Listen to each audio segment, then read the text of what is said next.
Before tonight's horrors unfold, drop a comment and let us know where in the world you're tuning in from. Your support keeps the horrors alive. Let's begin.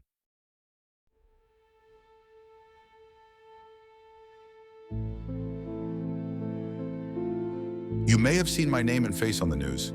You may have heard that I'm missing, that my car was found abandoned on 5th Street, and that nobody has heard from me since. Police may have tried to trace my phone, but I doubt they will find any useful data. I don't know where I am, but I'm sure it is far beyond the scope of the authorities. I've been an urban explorer for years. For those not in the know, that's a fancy term for someone who breaks into old buildings for fun. There's just something about standing in a place that is abandoned, somewhere that hasn't been lived in for years, which fascinates me. There is a subtle uncanniness to it, something just ever so slightly off about being in a place that was meant to be used, but has been abandoned for a long time. I've explored old sanitariums, hospitals, schools, malls, and a handful of stores. I tend to avoid houses and apartment buildings, since those are usually more likely to have nosy neighbors call the cops.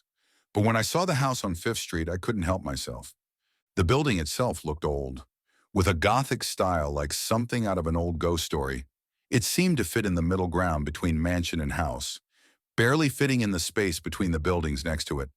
It looked completely abandoned, with all of the windows boarded up, the lawn completely dead, and a sign with the word "foreclosed" stuck to one of the walls.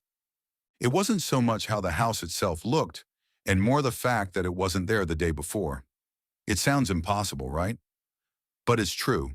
I'd never noticed it before, so I looked up the property on the web, using Street View on an online maps site to take a look. It wasn't there. It's not like there was an empty lot or a different house.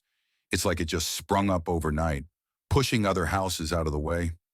I had no idea how it even fit there. It's not like the street was suddenly longer or a house was missing. It was as if it had always been there, regardless of how impossible that was. At first, I was fairly hesitant to enter the building. It was in a residential area for one thing, and also it was fundamentally an impossibility. Was there some kind of cover-up for this building? I was half expecting there to be some top-secret government lab hidden underneath it. All records of its existence erased from satellite data, city records, and online databases. But I had to know. It would eat away at me for the rest of my life if I didn't at least look into it. On the next day I had off from work, I packed up my gear and got ready to enter the house. I decided to go at night, figuring that the less people were awake, the better. I packed a flashlight, spare batteries, a water bottle, some pepper spray, my cell phone, and a first aid kit. I had no idea what to expect, so I decided to go as prepared as I could. When I arrived at the house on 5th Street, I had this really weird feeling, like I was standing on the surface of another planet. It felt wrong, as if I was a magnet being pushed against another magnet of the same polarity. I tried to shrug it off, to tell myself I was just nervous, and I walked up to the front door. I expected it to be locked, that I'd need to go around the back and see if there was a back way in, but to my surprise, the door pushed open. I didn't even need to twist the doorknob. In fact, when I did, it didn't budge. A closer glance made me realize that the knob itself had no mechanism. It didn't control a bolt. The door was simply closed via friction. The doorknob wasn't even made of metal. It was just a piece of wood painted metallic gold. I turned on my flashlight, stepping into the entryway of the house. I expected it to smell of mold, decay, but to my surprise, the scent it most closely reminded me of was that odor new cars have. I looked around, observing my surroundings. The inside was in surprisingly good condition, given the dilapidated appearance of the exterior. The walls were carved wood panels, and the floor seemed to be polished hardwood. A staircase led up the second floor, and there were a few doors leading to other parts of the house. I figured it would be safer to try the first floor to begin with, and so I picked one of the doors at random and opened it. Like the front door, there was no mechanism to the doorknob. I couldn't twist it. Just pulling it caused it to open. I wondered how nobody had broken into this place already, given that there was evidently no way to lock the front door. The room I entered seemed to be a dining area, with a number of wooden chairs arranged around a long table. At the far wall was a painting of a familiar-looking house. Inspecting it closer, I realized it was a less decayed version of the building I was currently standing in. It struck me as rather odd to have a painting of your own house hanging on the wall, but rich people can be a bit eccentric, so I didn't pay it too much mind. I was confused as to how well furnished everything was. Usually people take most of the furniture when they leave, and when they don't, what is left behind is quickly stolen or destroyed. I looked closer at one of the chairs, admiring the craftsmanship. I tried to pull it closer to me to get a better look, but it wouldn't budge. Confused, I knelt down next to it, trying to see what was keeping it held in place. To my surprise, I realized that the whole thing seemed like it was a part of the floor itself, as if it was all carved from one solid piece of wood. I tried to find a seam or signs of glue, nails, anything to indicate that the floor and the chair had originally been separate, but I couldn't. It looked almost as if it had grown out of the house itself. That feeling of magnetic repulsion came back again. This house felt wrong. If I was smarter, I would have turned and left right then and there. But I needed to know what the hell was going on. I proceeded further into the house, opening up another door that led out of the dining room. This one took me into what seemed to be a library. Bookshelves lined the walls, filled with volumes of all shapes and sizes. Or so I thought. Moving closer to one of the shelves, I noticed that none of the books actually had titles on their spines. They were all just blank. I tried to pick one out, but I found it wouldn't budge. The books were part of the shelf itself, just like with the chairs in the dining room. Who the hell built this place? I muttered to myself, profoundly puzzled. Then I heard the sound of wood creaking behind me. I wheeled around, startled, seeing a door slowly being pushed open. I shone my flashlight, trying to get a look at who was opening it. "Who's there?" I shouted, trying to control the fear in my voice. There was no response, and the door just continued to slowly creak as it opened ever wider. I reached for the pepper spray and got it ready, holding my flashlight in the other hand. Then I saw what was coming through the doorway and screamed. It was human in general shape, but it seemed half-formed, artificial, like a mannequin carved from a lump of clay. It looked like it was wearing a suit of some kind, but even at a glance I could tell that its clothes were actually just part of its body. The thing had no face, just loose indentations and protrusions where features would appear on a human being. A small lump for a nose, a slight crease where a mouth should be, slight hollows for eye sockets. Bizarrely, its head inflated and deflated slightly as it moved, like the thing's lungs were kept in there. Its hands were just lumps with stubby thumbs sticking out, with no differentiated fingers and no nails. Shaking in fear, I aimed the pepper spray and pressed down on the nozzle, releasing a cloud of the fluid directly at its face. The thing didn't even flinch. It just started to stumble towards me clumsily, like a deer first learning to walk. I dropped the pepper spray and began to run, pushing through the door and sprinting back through the dining room. I rushed for the entryway, desperately trying to get out of the house. But when I got there, the door was gone. In its place was just a wall with a painting of a house on it. I tried to rip the painting off the wall, grasping at the frame, only to find that, like the books and the chairs, the painting was a part of the house itself, seemingly grown from the wall. I could hear more shuffling footsteps coming from behind me. Thinking quickly, I guessed that the thing might have some difficulty going upstairs, so I swiftly ran up to the second floor, taking 2 steps at a time. My heart was pounding, my face covered in sweat. I had no idea what was happening. The only thing I knew was that I had to survive. I had to escape this house. Once I reached the top of the stairs, I peered down, trying to catch a glimpse of my pursuer. I saw the half-formed monstrosity continue to shamble its way after me. Pausing for a moment in front of the stairs, a glimmer of hope flared inside my chest. Perhaps this thing couldn't ascend the stairs. It shuffled away, opening up a door and stepping through, closing it behind it. I sighed with relief, allowing myself to relax just a little. Then I heard a door creaking open from right behind me. I turned around just in time to see the faceless thing begin to shuffle out of the doorway before I shrieked in fear and took off running down a random hallway. As I fled, My brain began to process details that I hadn't initially noticed, things that I took for granted. Every so often, there would be a painting on the wall, but it would always be the same image of the house viewed from outside. Every door was exactly the same, down to the scratches and imperfections of the wood. Occasionally, there would be what looked like a rug placed on the floor, but it had the same hardness of the rest of the wooden floor. This house was wrong. I rounded a corner and stopped, trying to open one of the identical doors, hoping maybe I might be able to find a hiding spot inside, but it wouldn't budge. Looking closer, I realized that it wasn't a door at all, just a part of the wall that was carved to look like a door. I cursed and kept running as I heard the shuffling footsteps from behind me. It couldn't have caught up that quickly, could it? My lungs were starting to burn now. It felt like I had been fleeing for hours. The upper floor seemed to be nothing but endless corridors, full of twists and turns and identical doors. As I continued my flight, the architecture seemed to break down. Doors would be installed sideways on the wall, paintings lying on the floor. At one point, I tried one of the doors again, only to find an exact duplicate of the library from before, with my faceless pursuer within, shuffling towards me.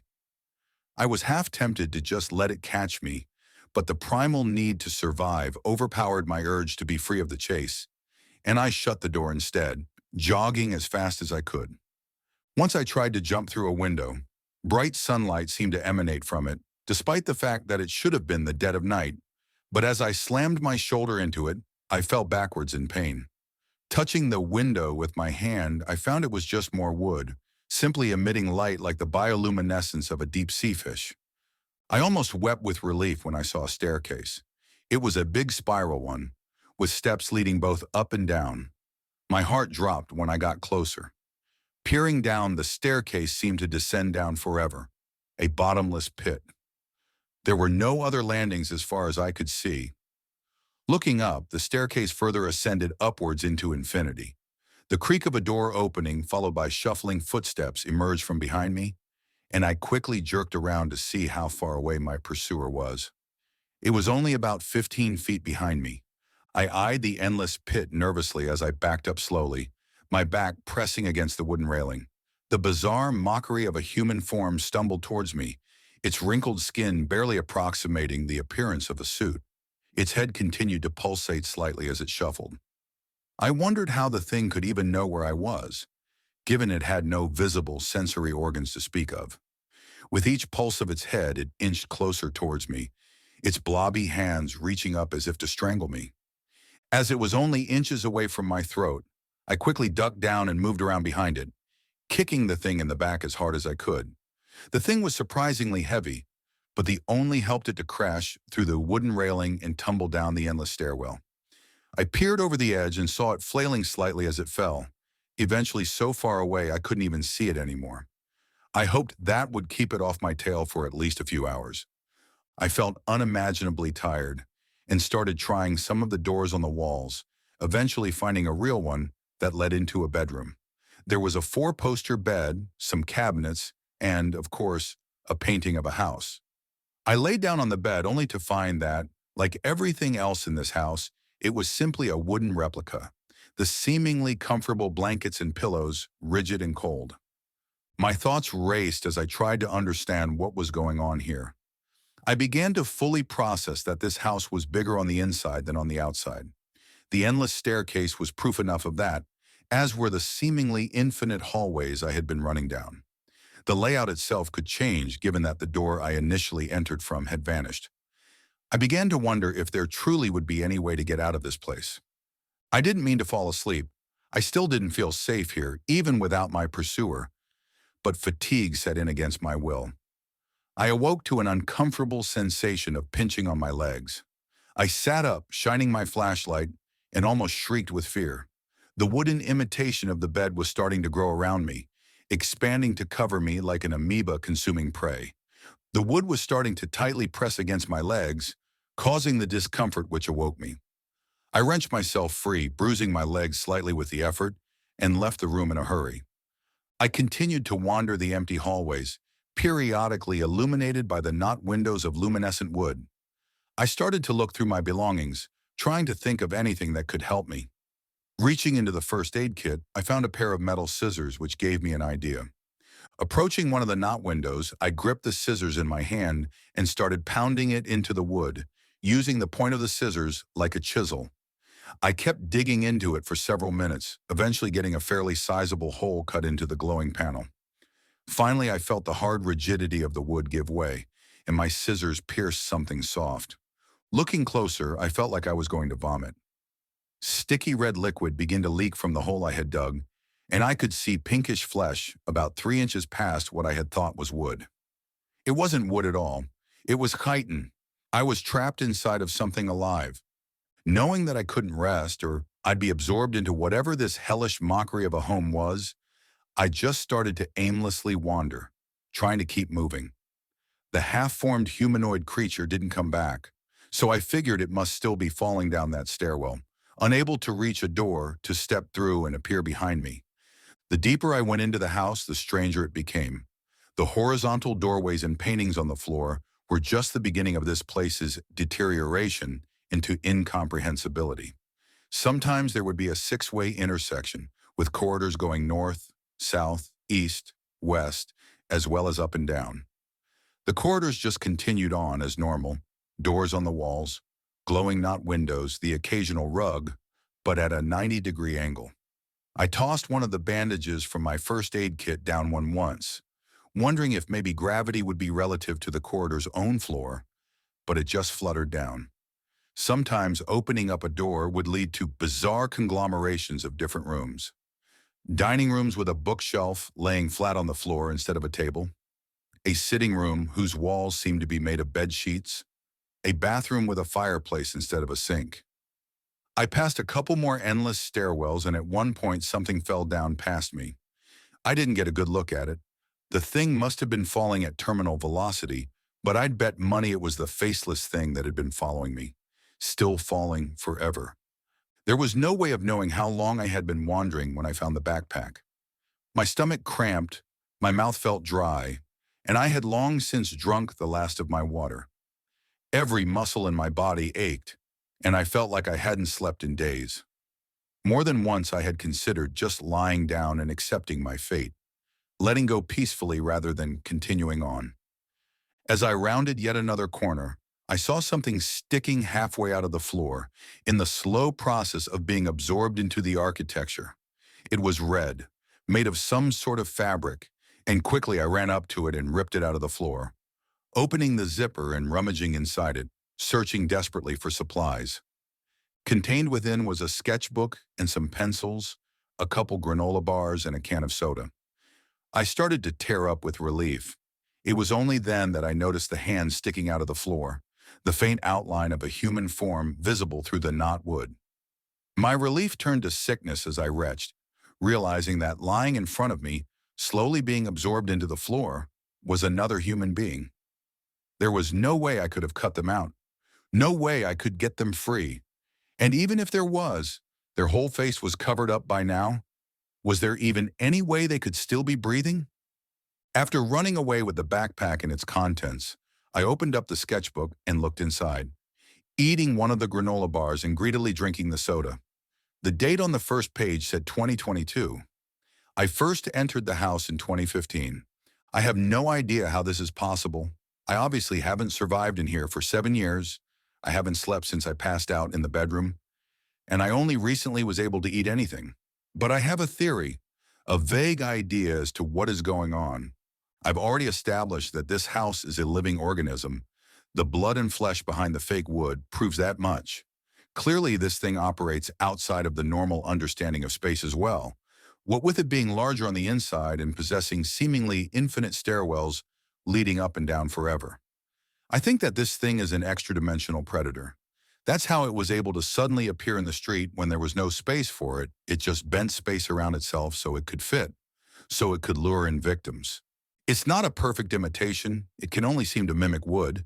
That's why everything in the house has the same texture, just different coloration. I think it lures people inside, sends one of those faceless things after them, and then absorbs the body to sustain itself. I'm not sure how an organism this large can survive just on the occasional urban explorer, but it's the only thing that makes sense. My guess is that it can travel through time as well as space. I bet that the house isn't there anymore in 2015. It must have vanished shortly after I walked inside. It must have appeared again in 2022 and got the poor bastard whose sketchbook I've been using to write this down. I've read somewhere that every year about 2,700 missing persons cases in the United States go unsolved. How many of them were taken by this thing? Does it just have to appear in the suburbs, or is anywhere fair game? Could it appear in the middle of the woods waiting for lost hikers to wander in, looking for shelter? What's to stop it from just appearing as a door inside someone's house? It even limited to this planet, this universe? I'm going to tear out these pages of the sketchbook I've been writing in, crumple them up in a ball, and toss them down one of the infinite stairwells when I next find one. It's a slim chance, but maybe, just maybe, this will reach someone on the outside world. This thing has to have an excretory system, right? If you see a house matching the description I've given, don't go in it. It's not worth it. My name is Felicia Martinez, and the name I saw written in the sketchbook was Robert Doyle. Remember us.